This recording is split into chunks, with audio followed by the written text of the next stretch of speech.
بگذاریم آقای حیدری صحبتاشون رو با آقای نوریزاد انجام بدند در این مورد و نقدی که بر همه ما و همه این فضای سیاسی که بر ما حاکمه انجام بشه.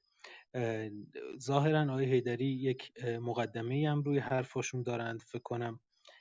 حالا اگر سلامی هست آقای حیدری بفرمایید و بعد در خدمتتون هست. بله، عرض سلام و ادب خدمت من شما فقط جناب آقای جاله و موضوع و آقای نوریزاد که قبول چارچوب زحمت اتاق رو من کردن و مطرح کردم. در این گفتگو شرکت کردن. من سعی میکنم به صورت یک پابلیک دیبیت در حضور شما باشم و فکر میکنم که اینجا در حضور دوستان و مردم درس پس بدهیم از سالیانی که بر ما گذشته است. حالا آقای جاله در خدمتتون هستم، هر وقتی شما هم بفرمایید ما آغاز میکنیم. آقای نوریزاد اگر سلام حرف اولیه هست بفرمایید، اگر نه خب در 10 دقیقه آقای حیدری در ابتدا در خدمتتون هستیم و بعد آقای نوریزاد تو این فاصله هم آقای نوریزاد میتونن یک استراحتی بکنن چون الان 1 ساعت و خورده پشت سر هم در حال صحبت کرد. نه استراحتی نیست. من درود میگم به پیمان عزیز و اطمینان دارم صحبت قشنگی میان ما در خواهد گرفت. پیمان عزیز بسم الله بفرمایید. خب بله بفرمایید آقای مرسی. حیدری. بله مرسی، سپاسگزارم جناب آقای نوریزاد. من ابتدا عرض بکنم که من همان خلق و خوی فرهنگی خودمان را دارم و احترام قائلم برای موی سپید و ریش سپید کسی و کهولت سنی که دارند و این چیز رو به عنوان یکی از ارزش‌های متعالی فرهنگ خود می‌دانم. اما وقتی به مقوله مبارزه برمیگردیم، من کوتاه در یک چند جمله خدمتتون عرض بشم که من از زمانی که خودم رو بیاد دارم با مسئله سیاست و مبارزه آشنا هستم. کوتاه در خونه ما بحث فوتبال و پرسپولیس و استقلال و بارسلونا و ریال مادرید نبود. در خانه ما آمار کشته شدگان درگیری‌های آمل بود. در خانه ما آمار کشته شدگان جنگ‌های مختلفی بود یا رگبارهای متداومی که در زندان دیزل‌آباد بعد از ساعت 0 بامداد اتفاق می‌افتاد. به همین خاطر انسانی را ساخت که از 18 سالگی طعم غربت را چشیده است و از شادی‌های خیابان‌های هاوانا گرفته تا خیابان‌های ریو و پاریس رو گشته و در محله بابی سانس هم قدم زده. به همین خاطر من فکر میکنم یک عمری رو از مبارزه طی کردیم و سعی میکنیم درس پس بدیم و بلند بلند در حضور مردم بپردازیم به آنچه که بهش مبارزه میگوییم. خیلی ها آقای نوریزاد به شما به دیده شک نگریستند. به قول از اونجایی که من میخواستم امروز این گفتگو رو با شما داشته باشم خدمتتون بگم که من هم از سر کار برگشتم. همون خستگی که شما از رنج زندان دارید منم از یک کار طولانی دارم و اینی که برنامه به 2 ساعت و 2 بخش تقسیم شد دلیلش این بود که من از کار دیرتر برمیگشتم و امیدوارم که شما هم این رو مد نظر داشته باشید.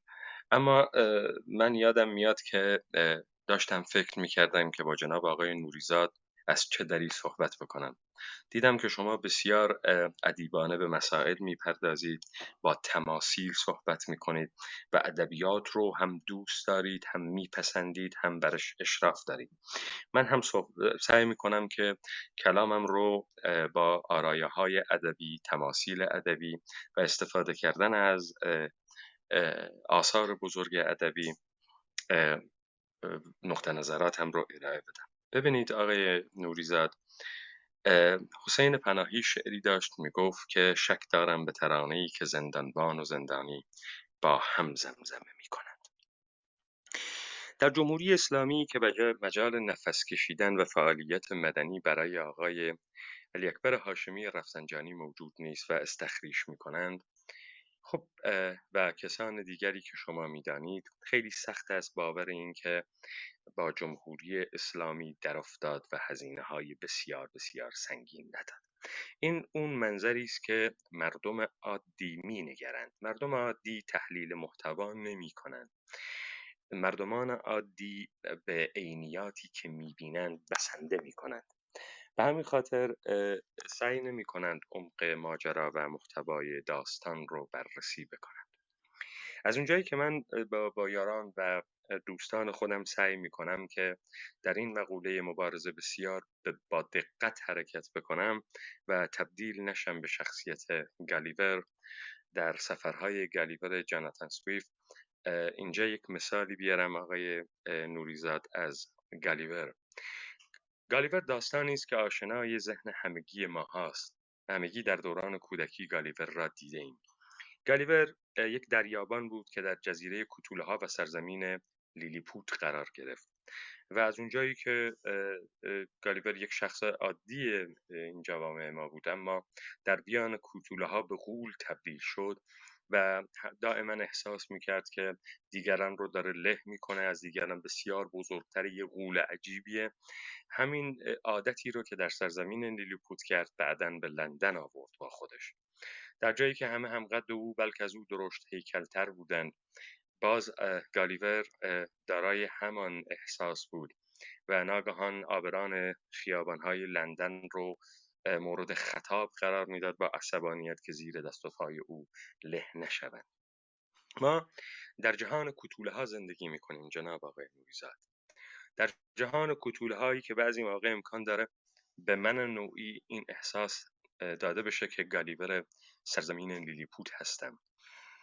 شما از یک بضاعت نداشته ما در امر سیاسی بسیار آگاهید و طی صحبت‌هایی که به شما می‌کنند و با شما می‌کنند به این امر پی می‌برید.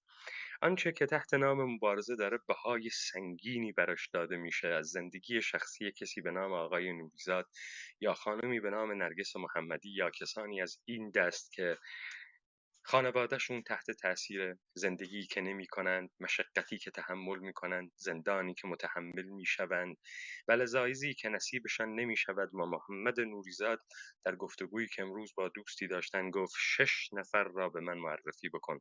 با آقای طرفدار مشروطه‌ای که خیلی مدعی بود و خیلی هم ادعا داشت، آقای نوریزاد تلویحاً می گفت این شهامت و شجاعت روبروی جمهوری اسلامی ایستادن بایستی یک جایی هم نمود فیزیکی داشته باشد.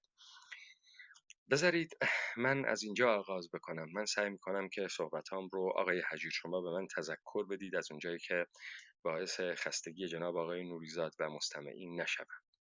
من از رمان شیاطین داستایوفسکی که یکی از نویسنده های بسیار مورد علاقه من هست، از شخصیت کیلیف در رمان شیاطین میخوام نقل پاراگرافی را بکنم.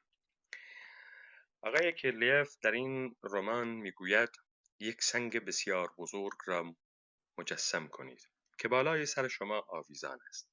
اگر این سنگ یک دفعه روی سر شما بیفتد شما هیچ دردی احساس نمی کنید، چرا که فرصت احساس درد را ندارید. اما اگر فقط زیر آن بایستید و منتظر افتادن آن روی خودتان باشید، مطمئناً رنج می‌کشید، از رنج مرگ می‌ترسید. بزرگترین دانشمندان و معروفترین دکترها همه می‌ترسند، در حالی که خوب می‌دانند که اگر آن سنگ رویشان بیفتد رنجی احساس نخواهند کرد. در سنگ درد و رنج نیست، اما ترس از درد و رنج در آن وجود دارد. خدا همان درد وحشت از مرگ است و هر کس بر درد و ترس پیروز شود خدا خواهد شد. من یه مثال خدمتتون بزنم. چند روز پیش شما را در کلاپی دیدم که داشتند کاری می‌کردند در این ماجرای موج 5 کرونا که شکایتی تنظیم بشود در نهادهای بین‌المللی بر علیه علی خامنه‌ای که دست به قتل عام کرونا. خانم نیکو میکروفونتون رو میشه ببندید؟ مرسی. اینا دوستانی بودن که قبلا اکسپت شده بودن ولی به خاطر اینکه باگ داشتن نتونستن بالا بیان. من فقط کوتاه بگم که بعد از صحبت‌های آقای حیدری و آقای نوریزاد دوباره به همین ترتیبی که بوده دیگه هندرایز رو دوباره تکرار نکنید، چون وقتی دوباره تکرار میکنید نوبتتون میره آخر و اینو مد نظرتون باشه. بفرمایید آقای حیدری. بله سپاسگزارم. به همین خاطر من دیدم جناب آقای نوریزاد در این مورد داشتند رایزنی میکردند و آقای بخشی و چهره های دیگری که ما سالهای سال میشناسیم رو مشاهده کردیم در اون کلاب. ببینید آقای نوریزاد، شما این سنگ بسیار بزرگ رو کرونا تصور بکن. به خاطر اینکه بخوام این مقوله رو باز کنم برگردم به رمان 1984 جورج اورول، اونجایی که گفت برای مردم اطاعت کافی نیست، برای مطیع سازی مردم اطاعت کافی نیست، بایستی مردم را در عذاب قرار داد. حالا تصور بفرمایید کرونایی که آمد به عنوان این سنگ بزرگی که این جمعیت بشری زیرش ایستاد. فکر میکنی چند نفر از جمعیت جهان امروزی هر شب دیسکو میره، هر شب رستوران میره، هر شب به لهو و لعب میپردازه، هر شب پارتی و مهمانی میره؟ من فکر میکنم اکثریت مردمان این جهان زندگی میزربلی دارن. مثل این که یک تهرانی فکر میکند که از یک بلوچ خیلی خوشبخت‌تر است، اما این تهرانی حتما بایستی شمال شهری باشد، وگرنه اگر جزء حلبی آبادها و گورخوابها باشه که فکر میکنم مردم بلوچستان خیلی حالشون بهتره. ما در این زندگی پررنج و در این زندگی مزخرفی که افتادیم چه چیزی داشتیم که این همه ترس کرونا ما را در عذاب شدید مرگ برد؟ ما وقتی موازین اجتماعی رو نمیشناسیم به عنوان مردمان در مسیر نابودی خود قدم برمی‌داریم. این سنگ بزرگ کرونا رو تصور بفرمایید که چه وحشت عظیمی بر مردمان این کره خاکی نهادینه کرد و این مردمان زیر این سنگی که هر لحظه امکان دارد فرو بیفتد ایستاده بودند. آقای نوریزاد، در این بخش به همین نکته اکتفا می کنم که خیلی از کارهایی که تحت نام مطالبات مطرح می شود کمک است به ایستادن زیر این سنگ. امیدوارم پیامم واضح آمده باشه. چه کارهایی که کسانی که هزینه‌های گزافی مثل خانم محمدی میدن، مثل شما میدن، کاری است در راستای تثبیت ایستادن زیر این سنگ بزرگ. مرسی آقای حجیر. تا همینجا بسنده میکنم تا دور بعد. ممنون آقای نوریزاد، در خدمتون هستیم. توضیحات مفصل رو دادند آقای حیدری. من تشکر میکنم از پیمان عزیز، در این حال که ایشون بسیار پراکنده سخن گفتن بدون اینکه سخنشون محوریتی داشته باشه، ولی آنچه که به کنایه گفتن رو من بهش میپردازم. این که آقا وقتی فردی مثل هاشمی رفسنجانی رو در استخر خفه میکنن به خاطر زاویه کوچکی و رهبری پیدا کرده بود، چرا با نوریزاد؟ من پاسخ میدم که من چه مزاحمتی برای پیمان عزیز و دوستانی که یک چنین پرسشی رو مطرح میکنن فراهم کردم. رفتار من کجا مزاحمت فراهم کرده در اینکه اونها گام هایی رو که میخوان بردارن با نگاه به اون مزاحمت های من به تعویق میاندازن؟ مثلا اگر نوریزاد نبود یا نوریزاد از خودشون نبود، پیمان ها چه حرکتی میکردن که حالا نوریزاد مشکوک که هست حت میشه از رفتار درست و پسنده این دوستان. میخوام این رو بگم پیمان عزیز، اصلا تصورتون این باشه که اصلا وجود نداره. بسم الله، بیایید اون کاری رو انجام بدید که پسندیده است. مثلا این که فرض کنید اصلا نوریزادی نیست، پیمان چه میکرد؟ خب همون کار رو بکنید. و اینکه من اگر مشکوک هستم کجا رفتار من باعث خلل در رفتار دیگران شده، باعث افت و خیز در گام‌های شما شده؟ دوست من به اسم رژه مرگ که حالا من به کوچ اجباری ازش یاد میکنم که کردهای سرزمین ما سنیان از دوره شاه عباس حکومت‌های غاصب و غالب بیشتر برای اینکه بتونن اقوام رو پراکنده بکنن که مبادا در کنار هم قدرت بگیرن، اینها رو به کوچ اجباری وامی داشتن.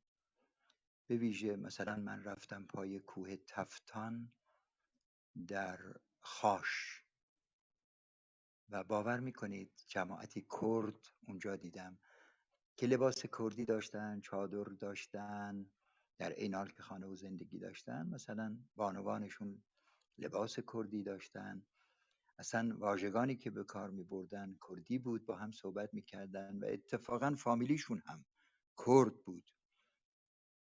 خب این چجوری کوچ داده شدن اونجا؟ مثلا من پرسیدم، میگفت آقا از دوره نادرشاه اینا کوچ داده شدن و نسل به نسل ماندن و فرهنگ خودشون رو حفظ کردن. ولی یک رژه مرگ در تاریخ هست خیلی تلخ و اون کوچ اجباری ارامنه است از ترکیه به بیابانهای سوریه و اون کشتار بسیار وسیعی که در این کوچ صورت گرفت و بسیاری از ارامنه قتل عام شدن. من گمانم بر اینه که پیمان عزیز یک کوچ بسیار دردناک رو به مردم ما خیز برداشته و ما نباید پتانسیل و فهم و شعور خودمون رو متوقف تراشه ها و حاشیه هایی بکنیم که ما رو سرگرم چند و چون اون کوچ بکنه. ما در چشمانداز یک رژه مرگ قرار گرفتیم، مثلا چیزی به اسم کم آبی، چیزی به اسم زمین لرزه یا زلزله‌ای در کمین تهران، یک آفتی به اسم ملاها و سرداران که باعث این شدن که نخبگانی مثل شما از این سرزمین دل بکنن و کوچ بکنن، و بعد یک پتانسیلی به اسم طالبان، یک هیولایی که دهن باز کرده، یک زامبی که دهان گشوده و مترصد بلعیدن. خب این ممکنه جامعه ما رو این 4 پتانسیل به یک کوچه بسیار دردناک وابداره و در دل این کوچه دردناک ما باید راهی هم برای رهایی پیدا کنیم. حالا در این میان شما میخواهید تکلیف خودت رو با فردی مثل نوریزاد مشخص کنی که او مشکوک هست یا نیست. شما گمانتون بر این باشه که نوریزاد فردی است مشکوک، شما رفتار غیر مشکوک خودتون رو ابراز کنید، شما رفتار شایسته خودتون رو ابراز کنید. من نوریزاد کجا پتانسیل جامعه رو هدر بردم، هرز بردم؟ پس با مصداق سخن بگیم، اگر من یک در غلیظ‌ترین وجهش یک نفوذی بودم در میان اپوزیسیون در این 12 سال گذشته، حتما یک جا یک گافهایی رو مرتکب می شدم، سخنی بر زبان می آوردم، انگشت اشاره به یک نابجایی می بردم که خسارتی یا چند نفری مثلا گرفتار می شدن، خانواده هایی برمی آشفتن، آشفته می شدن، جوانانی گرفتار می شدن، عزیزانی از دست می رفتن. یا شاید بگی که این هنوز اندوخته است برای اون بزنگایی که نوریزاد هی خیزش مردم رو به تعویق بیاندازه. خب شما زحمت بکشید خیزش مردم رو جلو بیاندازید، هر کاری که دوست دارید بکنید. من متناسب فهم خودم یک رفتاری رو ابراز می کنم. قرار نیست من خانه به خانه برم و به مردم التماس بکنم بگم به من به دیده شک نگاه نکنید. سپاس از شما. بله مرسی جناب آقای ژله، بفرمایید. فقط خواستم خواهش کنم یه ذره بلندتر صحبت کنید، چون برنامه ضبط میشه و بعدا قرار در یوتیوب بگذاریم. صدا خیلی ضعیف شده. مرسی. بله، سپاسگزارم جناب آقای نوریزاد. البته من این چیزهایی رو که گفتم نظرات شخصی من نبود، ولی خب شما فرمودید که پراکنده گویی بود که من فکر نمی کنم این چنین بوده باشه. من داشتم مقوله‌ای به نام مبارزه رو بررسی می کردم و تجربه‌ای که ما در مبارزه خواهیم داشت.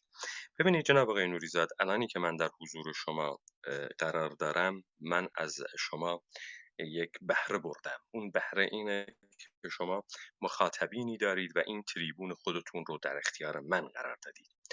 جناب آقای نوریزاد، و این جای قدردانی است از شما و منش بزرگوارانه شما که این بخش از شهرت خود رو تقسیم کرده اید. آقای نوریزاد، برای اینکه تبدیل به یک رهبر انقلابی بشی، برای اینکه کاریزمای تو رو ببینند، این کاریزما رو یا باید دیگران بگند یا به دیگران نشان بدهی، یا باید رسانه ها در عصر جدید بگویند یا رسانه ها شما را بسازند. همون جوری که آقای قطبزاده میگوید تا بهار 57 کسی آیت الله خمینی را نمیشناسد. من از فرخ نگهدار پرسیدم، فرخ نگهدار گفت ما با انقلاب تصادف کردیم. اگر انقلاب سال 55 اتفاق میافتاد، حتما نیروهای مجاهدین خلق و فداییان هژمونی بر این انقلاب داشتند، اما 57 نه، یا 54. من هم پرسیدم از آقای فرخ نگهدار، آقای فرخ نگهدار، آیت الله خمینی فاصله بین 54 تا 57 رو چکار کردن؟ کلاب هاوس داشتن، ستلایت داشتن، کانال های ماهواره‌ای داشتن. به چه صورت ایشون تونستن این هژمونی رو از آن خود بکنن که من معتقدم آنچه در 57 اتفاق افتاد یک پارادایم شیفت بود. جناب آقای نوریزاد، من داشتم مشق‌های مبارزاتی رو تند تند و بلند بلند برای مستمعین تکرار می‌کردم که چه چیز را ما بایستی مورد هدف قرار بدهیم و چه چیزی میتوانست یک مبارزه واقعی باشه. به همین خاطر من کوتاه با مصادیق آغاز بکنم. ببینید جناب آقای نوریزاد، اگر مردمی فکر میکنن احمد شاملو زمانی گفت که مردمان جوامع عقب افتاده و جهان سومی مثل ایران مثل نیمتنه انسانی در خواب میمانند که گاهی از این شانه به آن شانه میشوند، مردمانی که سلطنت رو بیرون انداختن حالا میخوان سلطنت رو باز بگردانند. این نقل به مضمون فرمایشات مرحوم شاملو بود. حالا ما بررسی بکنیم چه اتفاقی میافتد اگر علی خامنه ای برود. در مستند غیر رسمی ما دیدیم سینمای ایران علی خامنه ای نیست. علی خامنه ای مثل برنج شمال ری نمیکنه در خونه های 85 میلیون آدم باشد و در ذهن 85 میلیون آدم باشد، بلکه این ابراهیم حاتمی کیاست که بر سینما نفوذ دارد و قدرت دارد. وقتی مستند غیر رسمی رو نشون میده که اونهایی که امروز تبدیل شدن به چهره‌های ادبی، تبدیل شدن به چهره‌های هنری، چهره‌های سینمایی، چهره‌های تجاری، بازرگانی و هر آنچه که شما در این سرزمین به عنوان رانتیرایی که امروز در بخش حاکمیت وجود دارند، شبکه رانتخار بوروکراتیک دولت ایران را تشکیل میدهند. من مثالی خدمتتون بزنم. شما وقتی به کردها باز میگردید، به این قوم و اتنیک کرد باز میگردید، فکر میکنید از همون شهری که آقای ژاله آمده است همه ناراضی و ناخرسندند از جمهوری اسلامی؟ نه، این کلیگوییه، این ساده سازی داستانه. ببینید یک بودجه عمرانی مثلا برای سد داریان میآید، مثلا که در شهرستان پاوه قرار داره. این بودجه که تصویب میشه از استانداری کرمانشاه تا فرمانداری پاوه تا اون شرکت عمرانی که میتواند این پیمانکاری را از آن خود بکند با رانت، داره ازش منتفع میشه. ناگهان علی خامنه ای تبدیل میشود به یک مهندس عمران یا معماری شیک کراواتی کتشلواری که از منظر این رانتی که داره میگیره اولا هم حالش خوبه، هم شرایط موجود رو میخواد حفظ بکنه. لذا آنچه که ما باش روبرو هستیم یک بوروکراسیه که با عوض کردن چهره علی خامنه ای یا روحانی یا هر کسی دیگری این نظم در هم کوبیده نخواهد شد. این اقشار رانتخار فاصله نمیگیرند و از بین نمیروند. اینها بر این سرزمین چنبره زدن و حال مردم هم اصلا خوب نمیشه. یعنی شما فرض کن آیت الله خامنه ای را برداشتی یک کچلوار کراواتی چه میدونم زیبا روی خوشتیپ هم اونجا گذاشتی، ایشان میخواهد با تمام راندخارهای قسمتهای مختلف این سرزمین، با این نظم و بوروکراسی که بر این سرزمین حاکم کرده اند، چه چیز را عوض بکند احیانا در آن جامعه؟ چه چیز عوض می شود؟ ما فقط عکس ها رو عوض می کنیم. لذا اینی که من بهش اشاره کردم در بخش اول صحبتام و گفتم که شما حتما زبان ادبی را بیشتر میپسندید، من نکته رو خدمتتون بگم آقای نوریزاده گرامی. باز برمیگردم به رمان شیاطین آقای داستایوفسکی، اونجایی که استفان داره از خودش میگه. استفان میگه که ملیت هیچ وقت در مملکت ما چیزی نبوده جز حاصل خیال بافی های ارباب های بیکار در باشگاه ها. اینها همه حاصل بیکاری است. در این مملکت همه چیز حاصل بیکاری است، حتی چیزهای خوب و خواستنی. همه چیز حاصل بیکاری ارباب‌های نیکخواه و با فرهنگ و تفنن پسند و هوس دوست ماست. ما هنوز یاد نگرفتیم از حاصل کارمان زندگی کنیم و حالا آمدند از افکار عمومی صحبت میکنند که تازه پیدا شده است، یعنی مفهوم افکار عمومی public opinion. همینطوری بی مقدمه از آسمان افتاده است، یعنی از غرب آمده میان ما. اینها نمیفهمند که آدم برای اینکه فکری و عقیده‌ای داشته باشد قبل از هر چیز باید کار کند، خودش کار کند و باید خودش در کار ابتکار داشته باشد، یعنی با کار خودش تجربه پیدا کند. هیچ کس به مفت چیزی به دست نمی آورد. اگر ما روزی توانستیم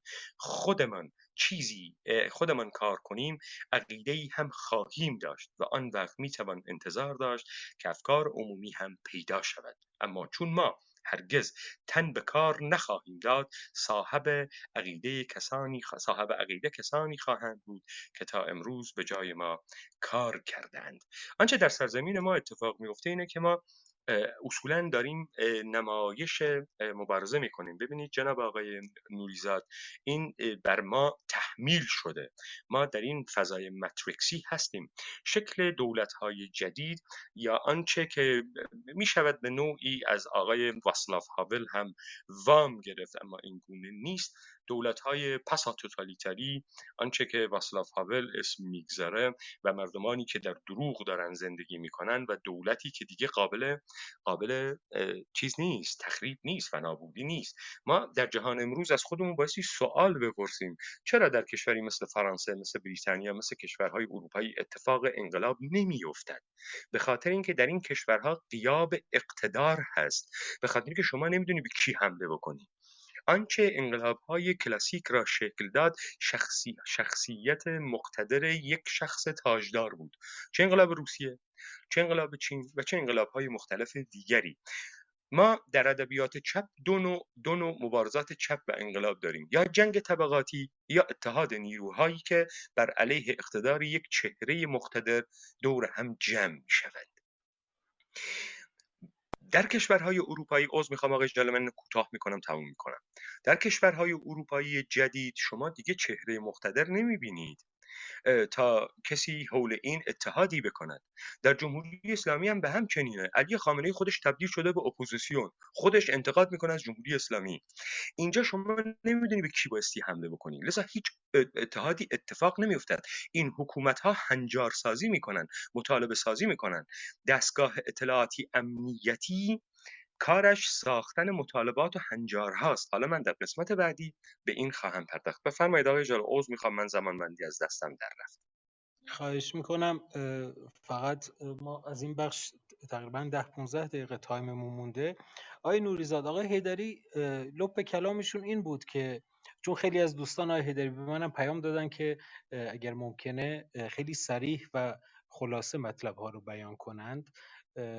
آقای نوریزاد مطلبشون این بود که آقا ما به فرض اینکه خامنه ای هم رفت، با این سیستمی که ما داریم و با این فسادی که در سطح جامعه هست باید چه کرد؟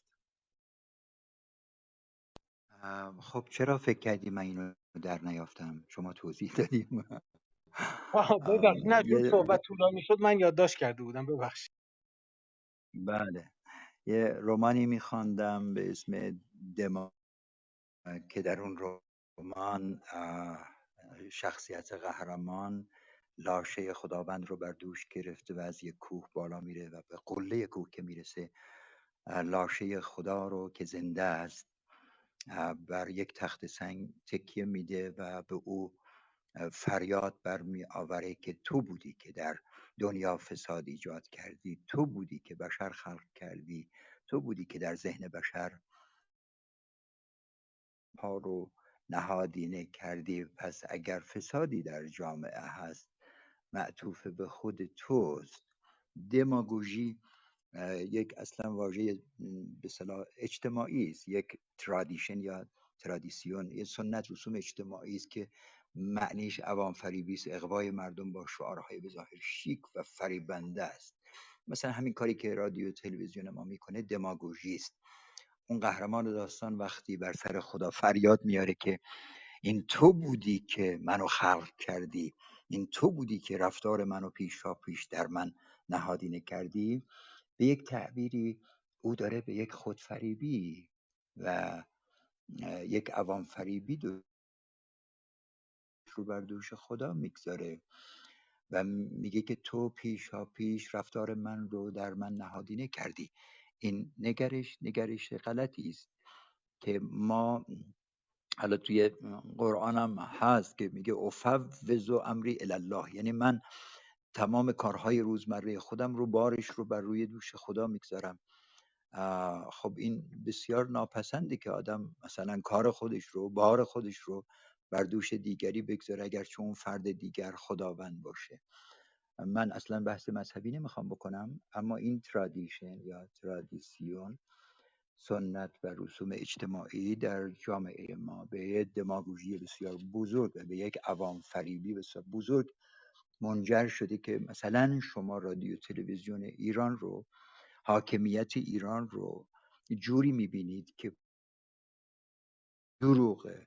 یعنی رهبر از زبانش، با وجود اینکه ملایی است که نباید دروغ بگه دنیا، و میگه که حالا 80 متر رفته زیر زمین که بمب اتم بسازه، میگه در دین ما، در مذهب ما داشتن سلاح‌های کشتار جمعی اصلا حرام است و ما اصلا نرفتیم سراغه، و بسیاری از دروغ‌های دیگه که حالا من منظورم از این مقدمه دوست عزیز این بود که ما ناگزیریم در یک شرایطی که اگرچه حاکمیت جمهوری اسلامی بر چند پایه استواره که یکی از این پایه ها که شما فرمودید راندخاران حکومتی، من درست میفرمایید، من یه اصطلاحی دارم که میگم جمهوری اسلامی ایران بهشت راندخارانه و واقعا در دنیا شاید کمتر کشوری پیدا بشه که مثل جمهوری اسلامی بهشت ایجاد کنه برای راندخاران و برای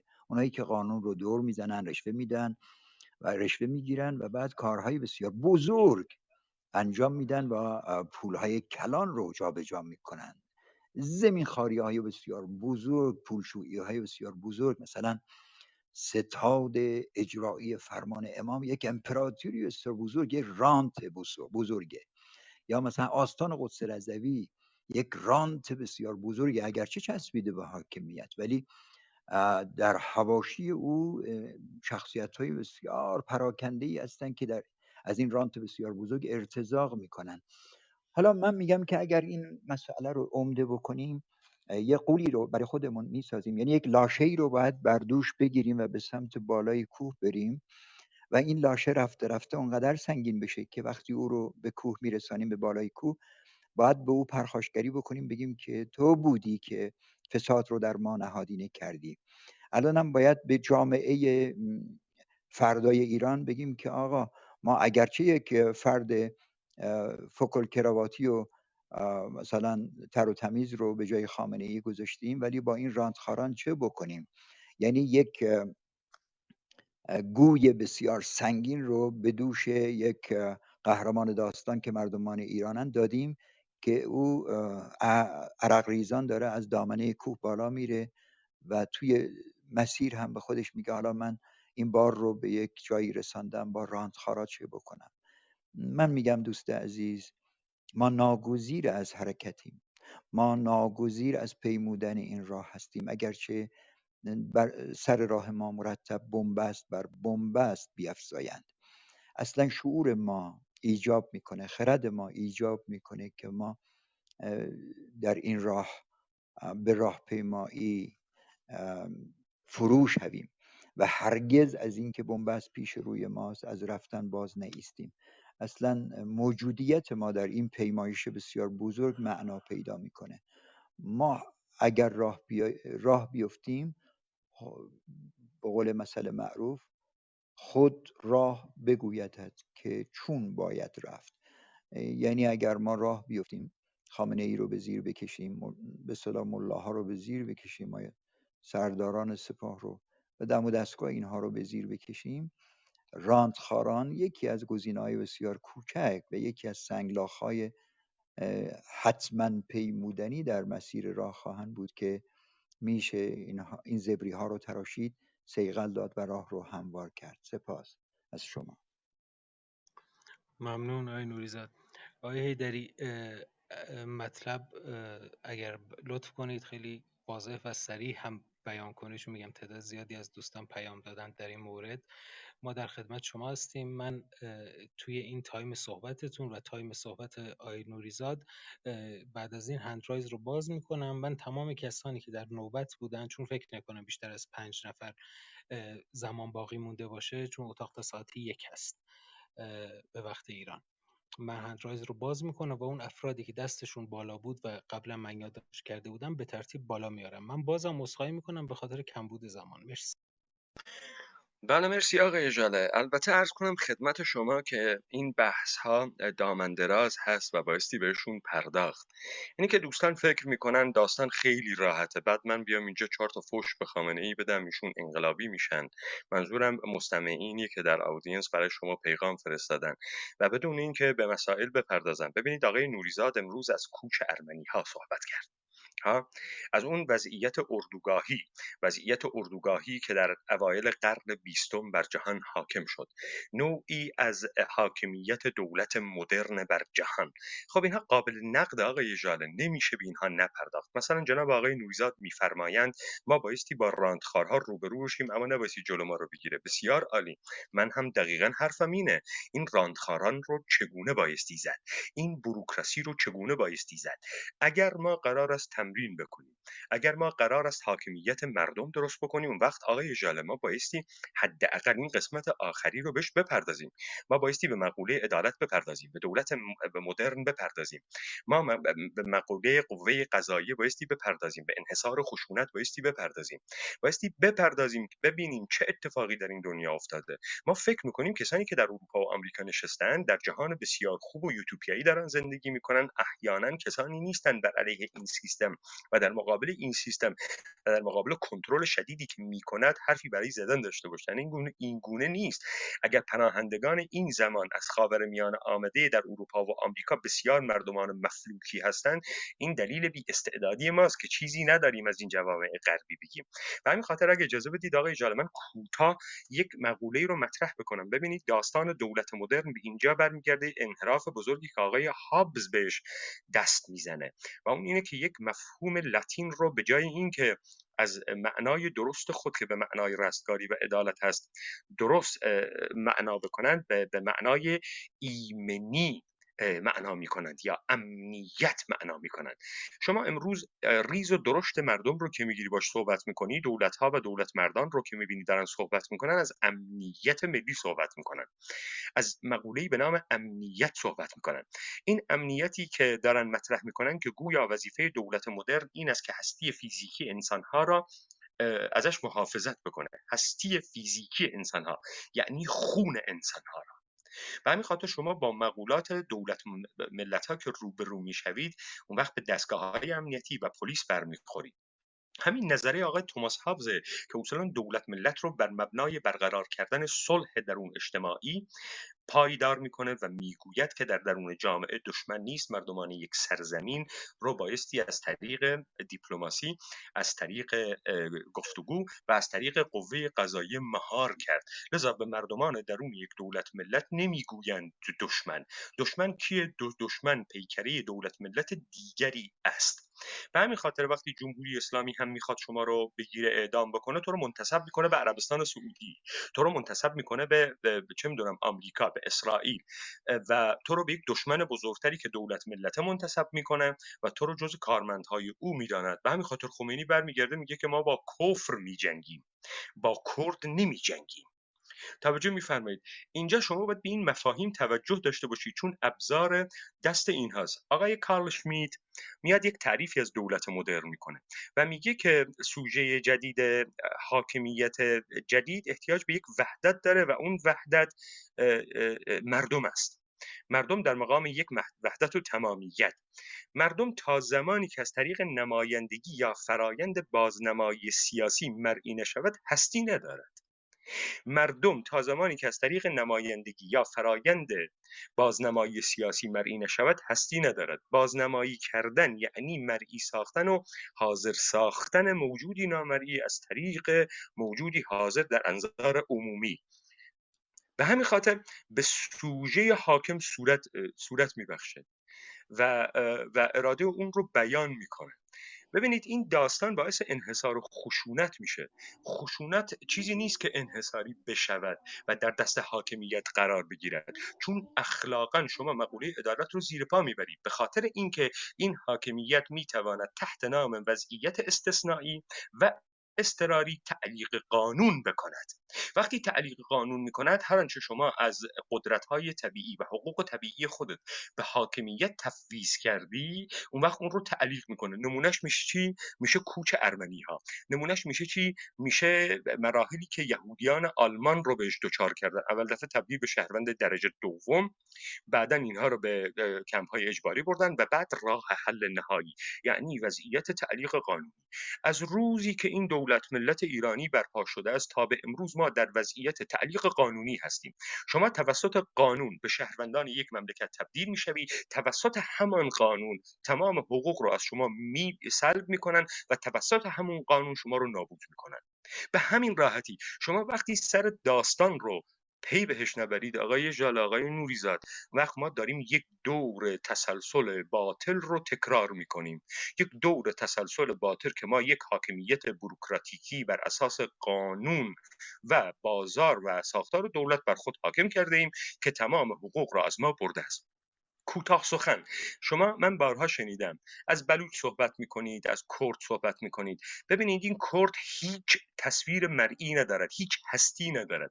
کرد در کجا مرئی میشه؟ در سیزیف بودن، در کولبر بودن، در ختنه زنان، در اون تصویرهای مشمئز کننده ای از فقر و مستی اسب‌ها و عقب افتادگی و این اون تصویریه که هر کسی که زیر دولت ایرانی احساس ارباب بودگی میکنه خوشش میاد از این تصویر.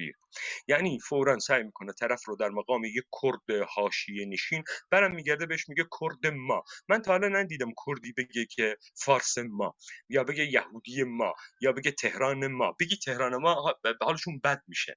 اینه که مشکل داستان آنچه که صادق طباطبایی بهش میگه که ایران یک معضله است یا مشکل است، یک مشکل است، یک مشکل بسیار عمیق. حالا ما دلمون میخواد اینا رو جارو کنیم، زیر فرش بریزیم، در موردش صحبت نکنیم. خب من فکر نمی کنم هیچ آینده‌ای بهتر از این رقم بخورد، الا اینکه هر آنچه داره اتفاق میفته در این سرزمین پروژه جانشینی بعد از علی خامنه‌ای است و ما داریم تحت مطالبه سازی هایی که ایشان داره میکنه و نهادهای امنیتی و راندخارهای دور و برش دارن میکنن وارد یک مرحله دیگری از پارادایم شیفت میشویم. مرسی آقای ژاله. ببخشید من سعی کردم خیلی سریع این کلی مطالب رو به هم ربط بدم. ممنون، مرسی از شما. آقای نوریزاد در خدمتون هستیم و بعد دوستانی که قبلا نوبتشون بود و من بالا آوردم چون آقای دکتر تا ساعت 1 وقت دارند، آقای دکتر صحبتاشون رو بکنند و بعد میریم سراغ دوستان.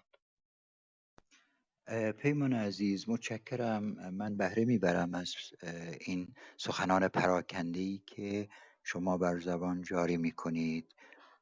مجزا بسیار پسندیده است و هر کدوم یه درسه، ولی من معنای به هم پیوستگی اینها رو کمتر در میابم. مثلا یه جا فرمودید که خمینی آیا کلاب هاوس داشت وقتی به ایران آمد؟ به قول قصاده تا پیش از 57 کسی او رو نمیشناخت و بعد یه دفعه اینجوری شد. ببینید ملاها پارادایم غالبشون منبره و این منبر در یک درازنای تاریخ دوست عزیز ذهن و ضمیر مردم رو بعد تربیت کرد که بنشینن شنونده باشن و یه ملایی بر منبر متکلم وحده باشه، یک سویه سخن بگه و اونها یک سویه از منبر ارتزاق بکنن بدون اینکه فرصتی برای چرا داشته باشن. مردم به چرندگان سخنان ملایان بدل شدند و بدیهی است که خمینی یکی از اینها بود و تمام منبرها چراغشون روشن شد و یک صدا از خمینی گفتند. ملایان در ایران و در منطقه سالیان درازی بر منبر یک سویه سخن گفتند و مردم رو این چنین تربیت کردن. حتی توی کردستان شما ملایی سخن میگه و بقیه گوش میکنن و چرایی نمیپرسن.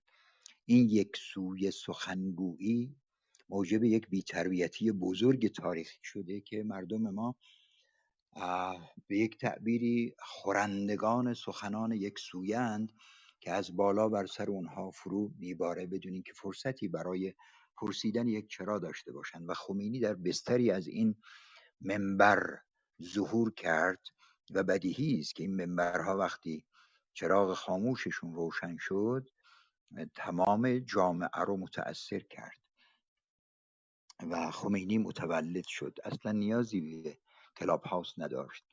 در تمام روستاها مسجدی بود و بر اون مسجد منبری و بر اون منبر یک ملایی که او از خمینی میگفت. سیگنال ها کاملا به هم پیوستن و یک صدای نکره بسیار گوشخراشی تمام کشور رو فرا گرفت و او رو حتی بر ماه نشاندن و یک نفر اون وسط نبود فریاد بکشه که من نمیبینم چیزی. یه معنی دیگر اولیگارشی همینه که سیادت یک گروه معدود بر کلیت یک جامعه. ما به یک اولیگارشی ملاها دوچار شدیم دوست گرامی. حالا در نقطه مقابلش آنچه که من بیشتر مشتاقم یه به اصطلاح هیومنیسمه که رواج انسان دوستی و روی خوش نشان دادن به سعادت و نیکبختی مردمه که تو دل این مردم دیگه اصلا معنی پیدا نمیکنه که کرد کیه، فارس کیه. احترام به شخصیت و خود انسانی مردم این چیزیست که من رو بیقرار میکنه. من وقتی از بلوچ میگم خودم رو بلوچ میبینم، وقتی از کرد میگم خودم رو یک کرد میبینم. اینا ممکنه فراتر از من معنای میدانی پیدا نکنه و در خود من متوقف باشه و با من تمام بشه، ولی چه کنم؟ من اینجوری هم دوست گرامی. من بر شما به عنوان یک معترض برمی آشوبم که چرا از همین اکنون به فردای پس از پیروزی بر ملاهای جمهوری اسلامی دارید راندخاران حواشی اینها رو به عنوان یک معضل از الان مطرح میکنید. اجازه بدید ما گام به گام پیش بریم. ما الان گرفتار اینها هستیم. از همین الان من قصه راندخارا رو در فردای پس از پیروزی بخورم که امروز از رفتن باز میمانم. حتما وقتی ما چون که 100 آیت 90 هم پیش ماست، ما وقتی کلیت جامعه رو توانستیم تکلیفش رو روشن بکنیم، راندخاران به طریق اولا مسئلهشون حل شده خواهد بود. من این هیومنیسم رو بسیار میپسندم، یا همین اومانیسمی که به اصطلاح مطرحه، احترام به شخصیت و خود انسانی مردم.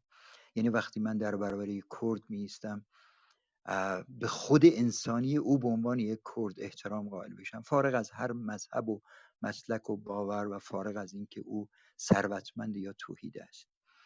دوست من، واقعیتش این پاسیفیسم یا طرفداری از صلح و آرامش و پرهیز از هر گونه جنگ و خونریزی با من عجین شده و من باور کنید معتقدم که ما می توانیم با همین پاسیفیسم ملی اینها رو به زانو در بیاریم. این شاید به عنوان یک استراتژی و یک تاکتیک مطرح باشه، اما شاکله ذهنی من با این به اصطلاح همجوشی و همزادپنداری فراوانی داره که ما اگر بتوانیم در یک خیزش ملی خودمون رو بر حاکمیت تحمیل بکنیم بدون خونریزی کلان، اگر خون بریزیم و خون کشته بشیم و نکشیم، و اگر بتوانیم در یک اشل وسیع خودمون رو به رخ بکشیم، اطمینان داشته باشید همین اتفاقی که در افغانستان افتاد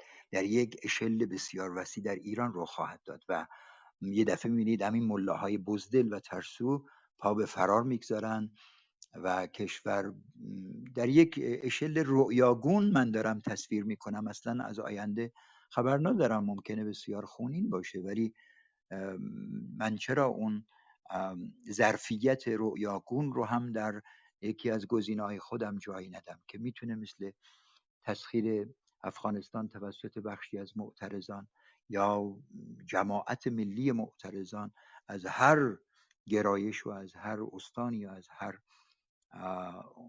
قومی و ملتی به صلاح حاکمیت رو به زمین بزنه و اونا رو فراری بده. من اطمینان دارم این شدنی است. وقتی کشور رو ما در اختیار گرفتیم، حتی در شکل ماورایی و رؤیاگونش، اون وقت میریم سراغ رانتخاران که در کنار رانتخاران بسیاری دیگر هستند که باید تکلیف اونها رو هم روشن کرد. سپاس از پیمان عزیز. ممنون آقای نوریزاد. خب دوستان، من به نظرم به خاطر کمبود زمان دو نفر جلو میریم به ترتیب و آقای حیدری بفرمایید. فقط میگم زمان رو هم در نظر داشته.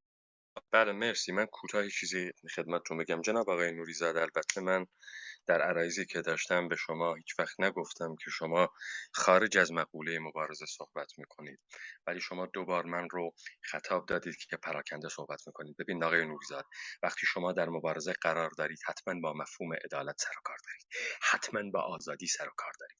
این مفاهیمی که به نام آزادی و عدالت باش سر و کار داریم، ما برمیخوریم به یک نظام انقیاد، به قانون، به دولت، به تعاریفی از این دست و ما بایستی با اینها روبرو بشیم. من نمیدونم پراکندگی صحبت‌های ما کجا بود، اینجایی بود که ما به این مفاهیم برخوردیم یا نه. ولی خب مرسی آقای ژاله از این توضیحات کوتاهی که اجازه دادید. من مبسوط در قسمت‌های بعدی حتما سوال خواهم کرد، بخوایم پرداخت. ممنون، مرسی. خانم سخاوت، آقای دکتر اگه مطلبی هست بفرمایید. من فقط خواستم از پیمان عزیز سپاسگزاری بکنم. صادقانه میگم از بخشی از سخنان ایشون درس گرفتم و پیشنهاد میکنم ما رو تنها نگذارن و همچنان با ما باشن، نه امشب فقط بلکه شبهای دیگه، هر وقت که موردی بود اجازه بدن ما درس بگیریم. سپاس. ممنون. خانم سخاوت سهامی، شما نفر اول هستید و بعد از ایشون آقای مانی. بفرمایید. تشکر میکنم، مرسی. سلام میکنم خدمت همه شما دوستان، خصوصا جناب آقای نوریزاد گرامی. جناب نوریزاد، اگر اجازه بدید من از شما یک سوال کوتاه کنم و بعد برم سر سوال اصلی خودم. شما دقیقاً بله، صدای من میاد؟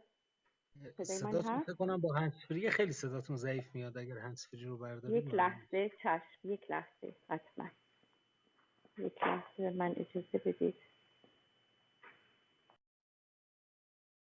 الان بهتر صدای من؟ بله صدر. خیلی ممنونم.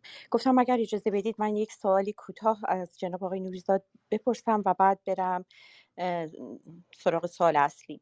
جناب آقای نوریزاد، ممکنه ازتون خواهش کنم بگید که دقیقاً شما کی و چطور به چه خاطر به این نتیجه رسیدید که باید از این حکومت برید؟ اگر این رو خیلی کوتاه به من بگید من میرم سر اصل مطلب. ممنون میشم.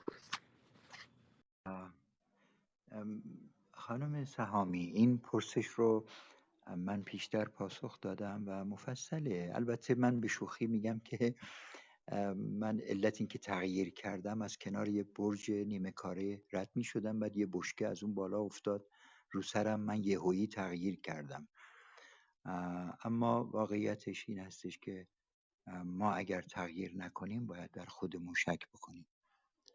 ما هر روزمون متفاوت از دیروزه. من اگر همچنان میماندم که کار هنری نکرده بودم.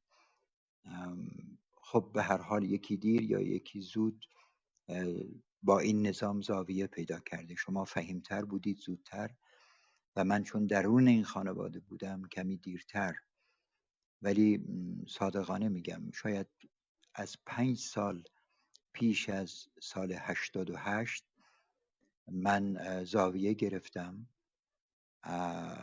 و رفته رفته این زاویه فراختر شد و در سال 88 که به چشم دریده شدن شکمها و آسیب عزیزانمون رو دیدم که به دست همین بسیجی‌ها و سپاهی‌ها و اینها صورت میپذیرفت و اینکه سرداری مثل سردار همدانی یک جمعی از لاتولوت‌ها و به قول خودش چاقوکش‌ها و غمکش‌ها رو بسیج میکنه، گردان بندی میکنه و بعد اینا رو به جان مردم میاندازه. من احساس کردم بودنم در اون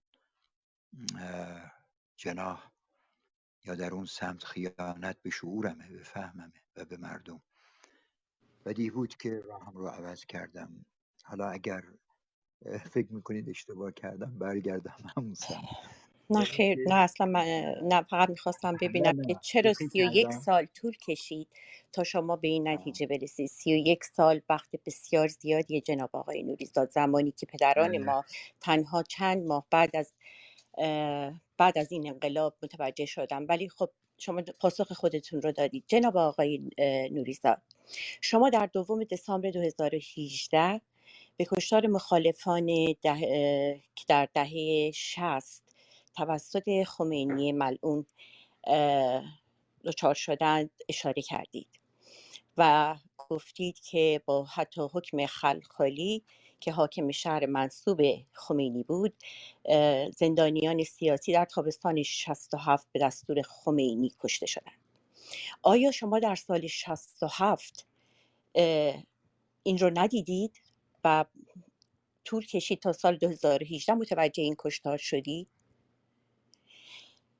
صحبت دیگر من در مورد صحبت‌هایی بود که خودتون کردید. گفتید که مردم الان نمیتونن بیان از ترس جان و نان و کار و تحصیل، شاید از اونها باشه، محتاج زندگی روزمره خودشون هستند. آیا مردم ما در حال حاضر نان دارند؟ آیا کار دارند؟ تحصیل دارند؟ که دارند، ولی خب تحصیلی که باید براش پول بدن تو دانشگاه هایی که در هیچ جای دنیا اعتبار نداره به غیر از دانشگاه سراسری ایران. گفتید که زوده که مردم در بخش میدانی بخوان الان حاضر بشن. مردم ما در سال فکر میکنم 88 اگر اشتباه نکنم ندا آقا سلطان رو از دست دادن به خاطر خانم این در سخاوت کنار خیابون. بله میان ببخشید. کلامتون این پرسش رو مفصل دوستمون که هنوز اینجا هستن آقای سپهر مطرح کردن. فکر کنم شما از اول اتاق نه تشریف من هم بودم، نداشتید. من هم اینجا بودم، ولی جناب به خاطر آقای زمان نوریزاد گفتن که صحبت رو گفتن که جمع‌بندی بیان. کنید. باشه داره تموم میشه، اگر شما اجازه به من بدید داره تموم میشه. سپهر عزیزم گفتش بله، ولی جناب نوریزاد گفتن تشریف بیارید اونجا و تشریف بیارید ایران ببینید چه خبره. شما به عنوان یک مبارز به نظر من طوری که دارید میگی که طالب بیا اینجا ببین چه خبره، خب این اصلا شکل جالبی از منی که دارم از بیرون نگاه میکنم نداره. کسی که به شما داره میگه من هم زندان بودم.